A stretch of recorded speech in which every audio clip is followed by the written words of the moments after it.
Hello అండి. Welcome to sunshine tarot. నేను మీ ప్రియ. ఇవాల్టి మన రీడింగ్ టాపిక్ వచ్చేసి, మీ పర్సన్ మీ పైన కోపంగా ఉన్నారా? లేకపోతే ఎలా ఉన్నారు? వాళ్ళ ఫీలింగ్స్ ఏంటి? అనేది చెక్ చేసేద్దాము. వాళ్ళు అంటే మీ నుంచి దూరంగా ఉన్నారు. నో కాంటాక్ట్ ఆర్ సెపరేషన్‌లో ఉన్నారు. బ్లాక్‌లో ఉన్నారు. లేకపోతే వాళ్ళు మీతో మాట్లాడట్లేదు. అసలెందుకు మాట్లాడట్లేదు? వాళ్ళకి మీ మీద కోపం ఉందా? అందుకే వాళ్ళు మీతో మాట్లాడకుండా దూరంగా ఉంటున్నారా? ఆర్ మాట్లాడుతున్నా కూడా ఏదో లైక్ 1, 2 మాటలు మాట్లాడేసి బలవంతం కొద్దీ మళ్ళీ మీరెక్కడ హర్ట్ అవుతారేమో అని లైట్‌గా మాట్లాడేసి దూరంగా వెళ్ళిపోతున్నారా? ఇది ఆన్ అండ్ ఆఫ్ సిట్యుయేషన్‌లో ఉన్నవాళ్ళు చూడొచ్చు. అండ్ నో కాంటాక్ట్ సెపరేషన్‌లో ఉన్నవాళ్ళు చూడొచ్చు. ఎవరైనా చూడొచ్చు. కపుల్స్ చూడొచ్చు. మ్యారీడ్, అన్‌మ్యారీడ్ సారీ లైక్ రిలేషన్‌లో ఉన్నవాళ్ళు ఆహ్, ఇంక ఎవరైనా సరే లైక్ ఫ్రెండ్స్ కానీ నాకు ఈ మధ్య చాలా మంది అడుగుతున్నారు కామెంట్ సెక్షన్‌లో. లైక్ వాళ్ళు బెంగుళూరు వాళ్ళనుకుంటాను. కన్నడలో అడిగారు. ఇది మేము ఫ్రెండ్స్ కోసం చూడొచ్చా అని. ఫ్రెండ్స్ కోసం చూడొచ్చు. లైక్ ఇంకా ఎలాంటి రిలేషన్ కోసమైనా ఇది మీరు వాళ్ళ నేమ్ తలుచుకొని ఈ రీడింగ్ చూడండి. అప్పుడు మీకు వాళ్ళ తరఫున కనెక్ట్ చేసుకోవడానికి ట్రై చేయండి. బికాజ్ ఇది జనరల్ రీడింగ్ కదా! మేబీ పర్సనల్ రీడింగ్‌లో డీటెయిల్‌గా తెలుస్తుంది. పర్సనల్ రీడింగ్స్ ఓపెన్‌గా ఉన్నాయి. బుక్ చేసుకోండి. మీకు డీటెయిల్‌గా తెలుసుకోవాలి అనుకుంటే. ఓకే. స్క్రీన్ పైన కనిపించే నంబర్‌కి వాట్సాప్ మెసేజ్ చేయండి. కాల్స్ చేయకండి. డిస్క్రిప్షన్ బాక్స్‌లో కూడా నా వాట్సాప్ నంబర్ మెన్షన్ చేస్తాను. మెసేజ్ మాత్రమే చేయండి. ఓకే. కాల్స్ చేయకండి. చూసేద్దాము. అట్‌లీస్ట్ 30-40% ఇది మీకు రెసొనేట్ అయితేనే ఇది మీ రీడింగ్ అనుకోండి. అండ్ ఆహ్, చాలామంది సబ్‌స్క్రైబ్ చేసుకోకుండానే చూస్తున్నారండి వీడియోస్. సో, ఇది ఫ్రీ రీడింగ్ కాబట్టి అట్‌లీస్ట్ గ్రాటిట్యూడ్ అయినా ఉండండి. నేను మీకు ఫ్రీగా రీడింగ్ ఇస్తున్నా కదా! సబ్‌స్క్రైబ్ జేసుకోండి. మీకు ఎంత వరకు రెసొనేట్ అవుతున్నాయి రీడింగ్స్ అనేది నాకు కామెంట్ చేయొచ్చు కదా!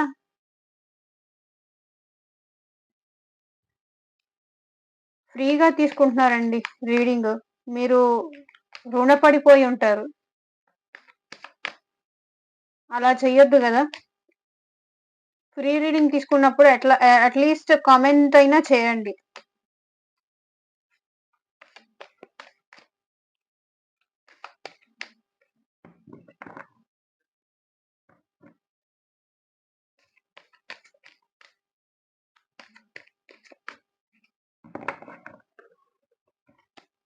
మీ పర్సన్‌కి మీ పైన కోపంగా ఉందా? యూనివర్స్, ఏంజెల్స్ మాకొక క్లారిటీ ఇవ్వండి. మా వ్యూయర్స్ యొక్క పర్సన్స్‌కి వాళ్ళ పైన కోపంగా ఉందా?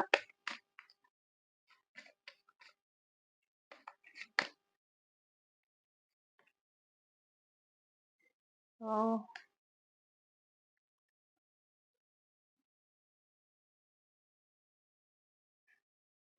7 ఆఫ్ స్వర్డ్స్, మ్యాజిషియన్,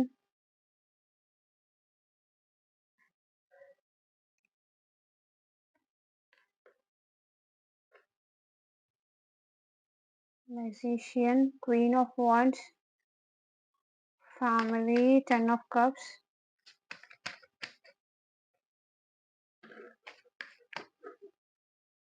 చాలా కోపంగా ఉన్నారండి.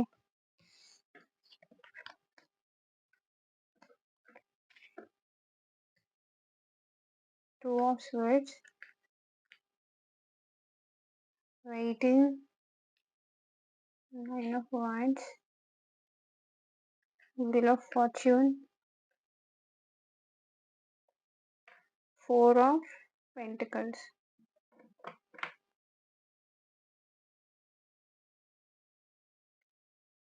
సో, వాళ్ళ విషెస్ అనేవి మీరు ఫుల్‌ఫిల్ చేయలేదు. సో, అంటే వాళ్ళ విషెస్ ఏవి, మీ పర్సన్స్ విషెస్ ఏవి మీరు ఫుల్‌ఫిల్ చేయలేదు. అంటే వాళ్ళకి తగ్గట్టుగా మీరు లేరు. ఎంతసేపటికి మీరు మీ గురించి ఆహ్, మీ కోరికల గురించి, మీ ఇష్టాల గురించి, మీ ప్రేమ గురించి, మీ కేర్ గురించి, లైక్ మీ ఫ్యామిలీ గురించి ఇలాగే మీరు చూసుకుంటున్నారు. తనని పట్టించుకోవట్లేదు. తన ప్రేమని పట్టించుకోవట్లేదు అని తను అనుకుంటున్నాడు. అందుకే ఇంక నేను వద్దు ఈ రిలేషన్‌లో అని తనని తను డిఫైన్ చేసుకుంటున్నాడు. కోపంగా ఉంటున్నాడు. సో, తనకి మీ పర్సన్‌కి మీరంటే ప్రేముంది. కానీ మీ మధ్య జరిగిన ఆర్గ్యుమెంట్స్, గొడవ వల్ల ఇది లాంగ్ టర్మ్‌గా రిలేషన్ వెళ్ళాల్సింది లాంగ్ టర్మ్‌గా వెళ్ళలేదు. ఆర్గ్యుమెంట్స్ చేస్తారంట, ప్రేముందంటారంట, ఆర్గ్యుమెంట్స్, ఫైట్స్ పెట్టుకుంటారంట ఆ పర్సన్‌తో మీరు. అందుకే తను కోపంగా ఇంక నా వల్ల గాదులే ఇంక ఈ రిలేషన్ నేను ముందుకు తీసుకెళ్ళలేను. ఛీ ఆహ్, ఇంక నేను ఈ రిలేషన్ ముందుకు తీసుకెళ్ళలేను అని తనని తను డిఫైన్ చేసుకుంటున్నారు. సో, ప్రేమ ఉంది. కానీ ఏంటంటే మీరు తనని మీ ఇష్టాల కోసమే ఉంటున్నారంట. వాళ్ళ ప్రేమని, వాళ్ళ కేరింగ్‌ని మీరు పట్టించుకోవట్లేదంట. వాళ్ళ గురించి పట్టించుకోవట్లేదంట. ఇంకేం జేస్తున్నారు వాళ్ళు? వాళ్ళని వాళ్ళు డిఫైన్ చేసుకుంటున్నారు. బ్లాక్ చేస్తున్నారు. మీ నుంచి దూరంగా ఉండడానికి ట్రై చేస్తున్నారు. ప్రేమ ఉన్నా సరే. అది. So, bottom of the deck energy ఇది.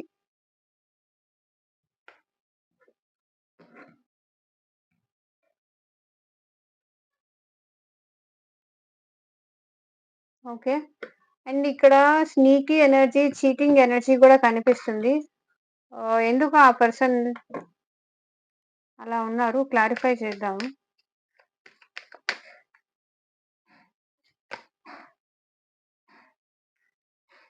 So, page of cups. So, ఈ రిలేషన్‌లో ఏంటంటే మీరిష్టం ఉందని ప్రపోజ్ చేశారండి. కానీ ఆ పర్సన్ మాత్రం ఆహ్, మీ మీద కోపంతో మిమ్మల్ని మోసం చేశారు. మీకు ద్రోహం చేయాలని చూసారు. ఆర్ చూస్తున్నారు కూడా. ప్రెజెంట్ కూడా. ఓకే. ఎందుకంటే వాళ్ళకి మీ మీద చాలా కోపం ఉంది. కన్‌ఫ్యూజన్‌లో ఉన్నారు. ఆ! మీ నుంచి పారిపోయారు. మీకు భయపడి పారిపోయారు.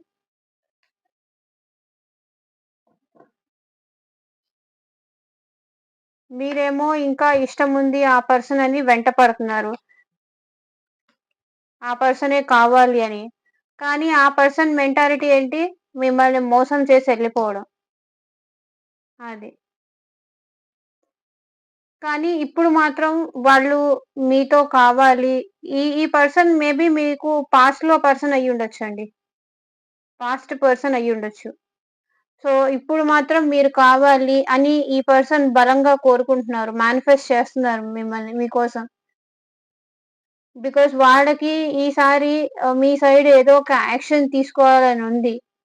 కానీ ఈసారి వాళ్ళు యాక్షన్ తీసుకోవాలని ట్రై చేసినా కూడా ఆహ్, మేబీ వాళ్ళ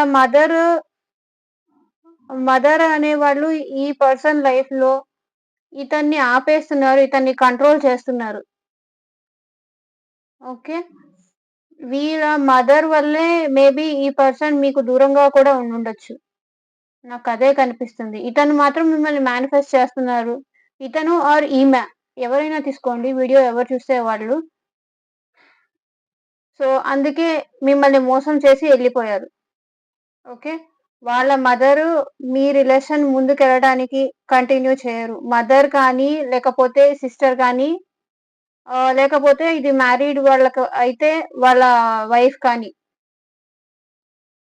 ఈ రిలేషన్‌ని ఒప్పుకోరు అని వాళ్ళు మీ పైన కోపంతో మీరెంత ఇష్టముంది అని మెసేజ్ చేసినా సరే, కాల్ చేసినా సరే, వాళ్ళు వెళ్ళిపోతారు.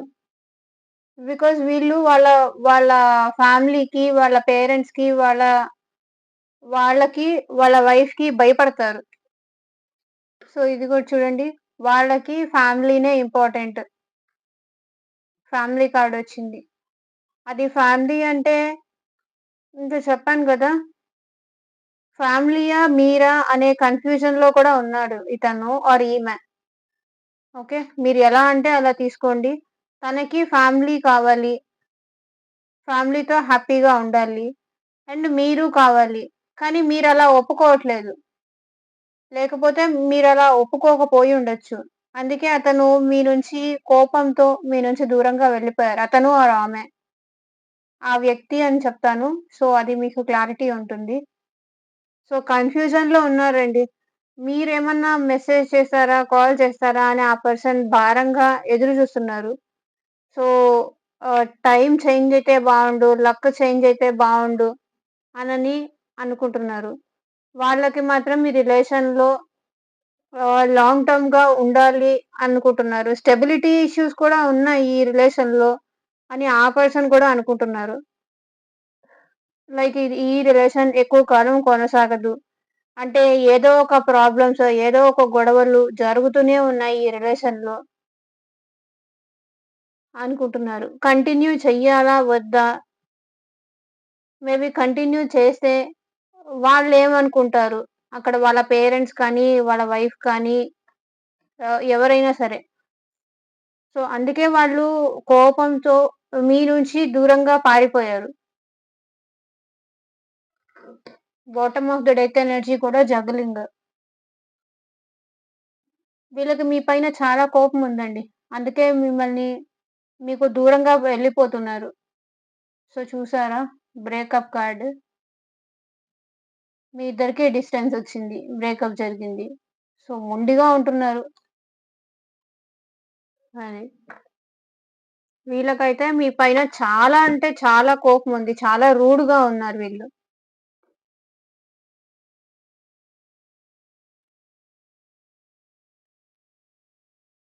So,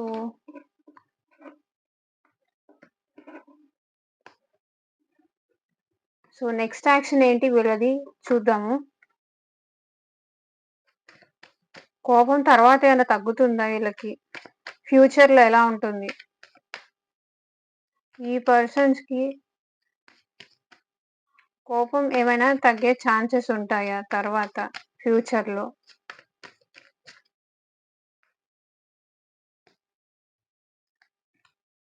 6 of wands, 7 of 8 of cups, 6 of swords. Yes అండి. ఈ పర్సన్‌కి ఫస్ట్ కొంచెం కోపంగా ఉన్నప్పటికీ నేను ఈ రిలేషన్‌లో నేనింకేం చేయలేను. ఐయామ్ హెల్ప్‌లెస్ అని వెళ్ళిపోయిన పర్సన్ మళ్ళీ రిలేషన్‌లో సక్సెస్ చేస్తారు. ఎవరైతే మీకు అంటే మిమ్మల్ని అలా వదిలేసి వెళ్ళిపోయారో, అంటే తను సైలెంట్ ట్రీట్‌మెంట్ ఇస్తున్నారో, అసలు ఎందుకు వదిలేసి ఎళ్ళిపోయారో కూడా వాళ్ళు మీకు చెప్పలేదు. అలా సైలెంట్‌గా వెళ్ళిపోయారు. అట్‌లీస్ట్ నా ప్రాబ్లమ్ ఇది. నేనెందుక వెళ్ళిపోతున్నాను అని రీజన్ గూడా చెప్పకుండా మిమ్మల్ని వదిలేసి ఎళ్ళిపోయారు. సో, అలాంటి పర్సను మళ్ళీ మీ దగ్గరికి వస్తారు. వచ్చే ఛాన్సెస్ ఎక్కువ కనిపిస్తున్నాయి. మళ్ళీ మీరు హ్యాపీగా ఉంటారు. హ్యాపీ టైమ్స్ కూడా కనిపిస్తుంది. Bottom of the deck energy కూడా హోప్ హోప్‌తో ఉండండి. కానీ ఈ పర్సన్ మాత్రం మీ పైన చాలా కోపంగా ఉన్నారు. మీరేదో తనకి మోసం చేశారని, అన్యాయం చేశారని అనే టైప్‌లో ఉన్నారు.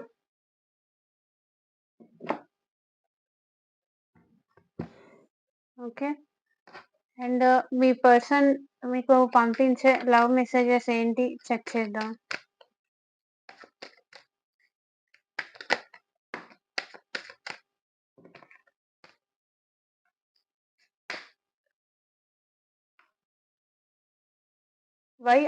Why I can't move on just the way you did so easily. నువ్వు అంటే మీరు ఈజీగా మూవ్ ఆన్ అయిపోయారంట. కానీ నేనెందుకు మూవ్ ఆన్ అవ్వలేకపోతున్నాను. అంత ఈజీగా నేనెందుకు మూవ్ ఆన్ అవ్వలేకపోతున్నాను. మిమ్మల్ని ఎందుకు మర్చిపోలేకపోతున్నాను. నాకు పదే పదే ఎందుకు గుర్తొస్తున్నారు అని బాధపడుతున్నారు. I still remember your fragrance the day we first met. మీరు ఫస్ట్ రోజు కలిసినప్పుడు మీరు లైక్ ఏదైనా పర్ఫ్యూమ్స్ అలా ఆహ్, యూజ్ చేస్తారు కదా! ఆ స్మెల్ ఇంకా వాళ్ళకి గుర్తుందంట. మీరు ఫస్ట్ రోజు కలిసినప్పుడు ఆ మెమరీస్ ఇంకా వాళ్ళకి గుర్తున్నాయంట. I was worried about status in society. చూసారా కరెక్ట్‌గా వస్తుంది. Status, society, family. I was worried about status, society. ఇంకొక్క లాస్ట్ కార్డ్ తీద్దాము. I still see your pictures. నేను ఇంకా నీ పిక్చర్స్ చూస్తూనే ఉన్నాను. నీ ఫోటోలు చూస్తూనే ఉన్నాను. నేను నిన్ను మర్చిపోలేదు అంటున్నారు. సో, యూనివర్స్ మీకిచ్చే గైడెన్స్ ఏంటి చూద్దాం.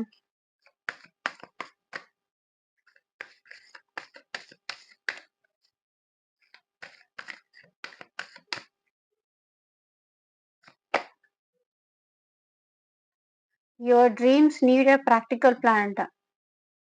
అంటే మీ కలలకి ఓహ్! మీ కలలు నెరవేరాలంటే అది ప్రాక్టికల్‌గా ప్లాన్ ఎయ్యండి. అంటే